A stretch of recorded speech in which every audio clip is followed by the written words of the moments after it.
हमारा ये सवाल है, फिर घूम फिर के आ रहा है कि हमारा विकास, बिहार का विकास कैसे होगा। फिर सुनिए, पहले सवाल सुन लीजिए। मेरा बिहार का विकास कैसे होगा। यहाँ पे देख रहे हैं जाति जाति में लड़ाई शुरू हो गया।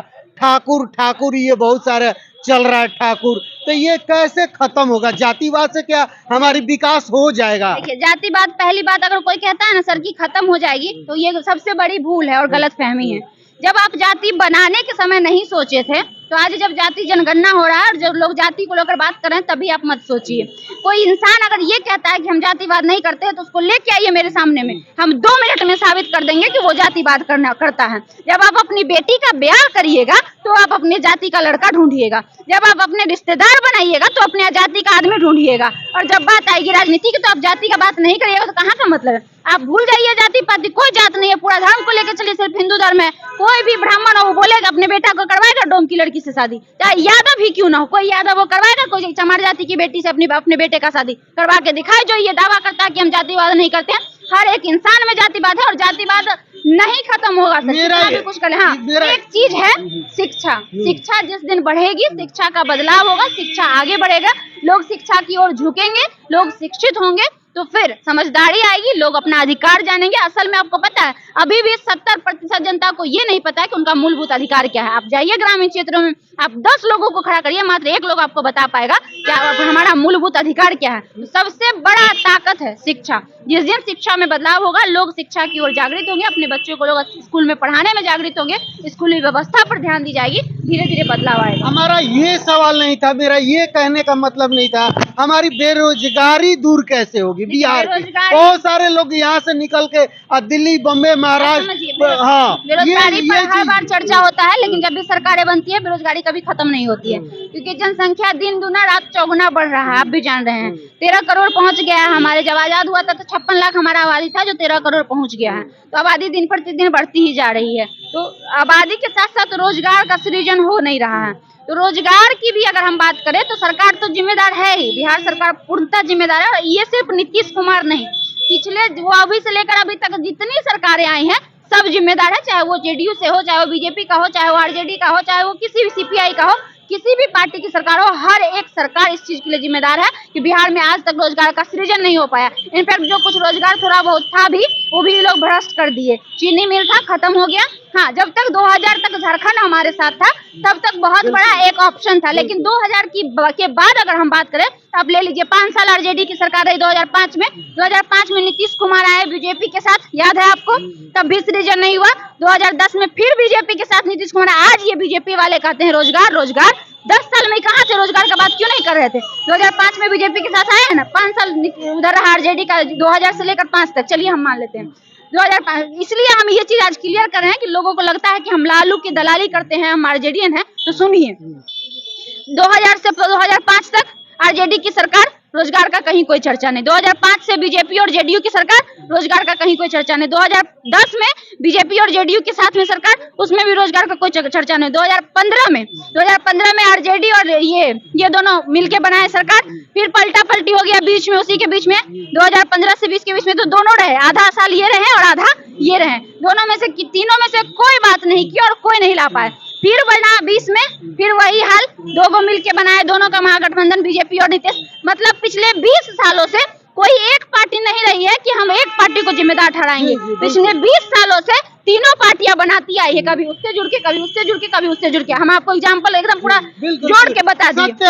मतलब अगर बिहार में रोजगार का सृजन नहीं हो रहा, तो तीनों जिम्मेदार है, एक कोई जिम्मेदार नहीं। तो बिहार के लिए फिर कौन सोच रहा है। बिहार के लिए कोई नहीं सोच रहा। बिहार के लिए बिहार की जनता को सोचना पड़ेगा। ये लोग भी तो गलती करते हैं। ये लोग पहुंच जाते हैं पंजाब, अमृतसर, दिल्ली काम कमाने के लिए, और यहाँ काहे नहीं प्रोटेस्ट करते, यहाँ क्यों नहीं सरकार से अपनी हक का मांग करते हैं। जब कोरोना में इन लोग को मार के भगाया गया था, फिर एसी वाली बस भेजा गया, तो ये लोग क्यों गए भर भर के उसमें, क्यों गए। नहीं जाते, अपने ही जगह पे करते, अपनी जमीन पर खेती शुरू करते। कल को यहाँ पे किसानी हो सकता है ना, कुछ हो चाहे नहीं हो, खेती हो सकता है ना। सरकार खेती के लिए किसान बहुत, इतना बड़का बड़का भवन का है, दिखावा के लिए बनाया है। जाए उसमें मांग करे किसान अपना, किसानी करो। कितना आप पंजाब ले लीजिए, किसानी से सबसे आगे बढ़ा हुआ है। आप अमृतसर ले लीजिए, किसानी कर रहा है। आप बंगाल ले लीजिए, चावल की खेती कर रहा है। तो क्या बिहार में नहीं हो सकता है किसानी। लेकिन नहीं, यहाँ के जितने, हम बार बार कह रहे हैं कि जितनी जिम्मेदार सरकार है, उतनी जिम्मेदारी ये आम नागरिक है, ये जनता है। जिस दिन ये जनता जाग जाएगी, जिस दिन इनको अपने अधिकार की जरूरत पड़ेगी, जिस दिन इनको लगेगा कि हमें अधिकार चाहिए, उस दिन अधिकार देने से कोई सरकार नहीं रोक पाएगी। अच्छा खुशबू जी, फिर आते हैं जातीय जनगणना पे, तो बताइए यहाँ पे होता है कि आबादी कम किया जाए, तो ये आबादी बढ़ाने वाली बात हो गई ना। आप अलग जाति में है तो अपना ज्यादा दिखाएगा, हम इतने जाति में मतलब ज्यादा जाति है, मतलब ज्यादा है हमारा वोट, तो ये सब तो फिर बढ़ावे वाली बात हो गई। फिर जनसंख्या के कम करने वाली कहाँ बात हो गई? देखिए, जाति अभी इसलिए गिनी गई है ताकि हर लोगों को अधिकार मिला जाए। जहाँ तक घटाने की बात है तो ये नियम आज से नहीं है, हमारे दो पूरे भारत में लागू हो चुका है। और अगर भारत सरकार चाहती है कि हमारी जातीय जनगणना नहीं बढ़े तो इसको स्ट्रिक्टली फॉलो करवाए। आज जब पटना में स्ट्रिक्टली फॉलो करवा रहा है तो थोड़ा कैमरा घुमा दीजिए, को आपको बिना हेलमेट का दिख रहा है?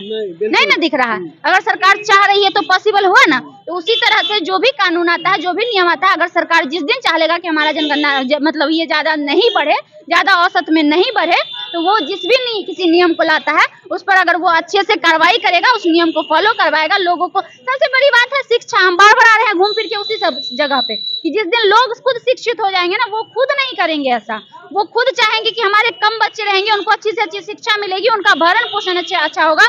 यहाँ आप देख लीजिए ना कि भिखारी के 4-4 बच्चे होते हैं। हमको ये नहीं मतलब, देखिए बुरा मत मानिएगा कि उनका कहाँ से आता नहीं आता है, हम उसके लिए माफी चाहेंगे। हम नहीं जानते हैं उनका क्या अपना है स्टेटस है, क्या रीजन है, लेकिन जब हम जाते हैं पटना जंक्शन पे, जब हम जाते हैं महावीर मंदिर के पास, जब हम जाते हैं आपका किसी भी स्टेशन पे, तो एक भिखारी महिला का 4-4 बच्चा होता है। क्यों होता है? क्योंकि उनको कोई फर्क नहीं, उनको ये शिक्षा ही नहीं है। भीख मंगवाना है उन चारों से, वो तो चाहती है कि और ज्यादा हो जिससे हम भीख मंगवा के खाए। तो लोगों में शिक्षा है ही नहीं, लोग जागृत ही नहीं है, जान ही नहीं रहा कि हमको कितने बच्चे रखने चाहिए, कितनों का हम भरण पोषण कर सकते हैं, कितनों को हम अच्छा जीवन दे सकते हैं। तो सरकार को फिर इस पे ना काम करना चाहिए कि जातीय जनगणना से क्या फायदा होगा? जातीय जनगणना से तो फायदा बहुत कुछ होने वाला है। हम उसकी बात कर रहे हैं, जनगणना उस पर रोक लगाना सरकार के हाथ में है।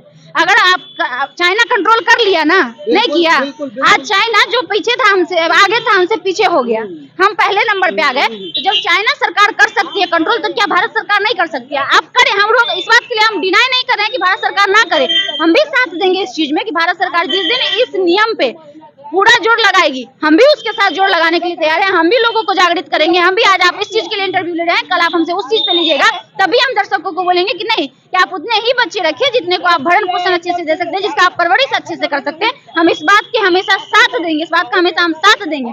लेकिन अभी हम इस चीज के भी साथ हैं क्योंकि अभी भी जो गरीब दलित जो वंचित है, उनको नहीं पता, वो पढ़े लिखे नहीं है, तभी तो वो 4-4, 5-5, 6-6 बच्चे रख रहे हैं। तो जागरूक कौन करेगा खुशबू जी? जागरूक कौन करेगा? आप करेंगी, हम करेंगी, सरकार करेगा? देखिए, सबको साथ देना पड़ेगा। एक सरकार तो पहले कदम उठाए सरकार, कदम उठाए, हम लोग साथ देंगे। हाँ बिल्कुल, इसमें कोई दिक्कत नहीं है। चलिए, बहुत बहुत धन्यवाद। बहुत ही बेबाकी से बोलती है खुशबू जी, अपनी राय को दी है। जो जातीय जो जनगणना हुआ है बिहार में, जो कि काफी बवाल जो मचा है, खलबली जो चल रहा है, उसपे हम अपना राय रख रहे थे कि इनकी क्या राय है और हमारी बातचीत, हमारे वीडियो के बारे में क्या सोचते हैं। अपना राय कमेंट बॉक्स में जरूर दीजिएगा। धन्यवाद।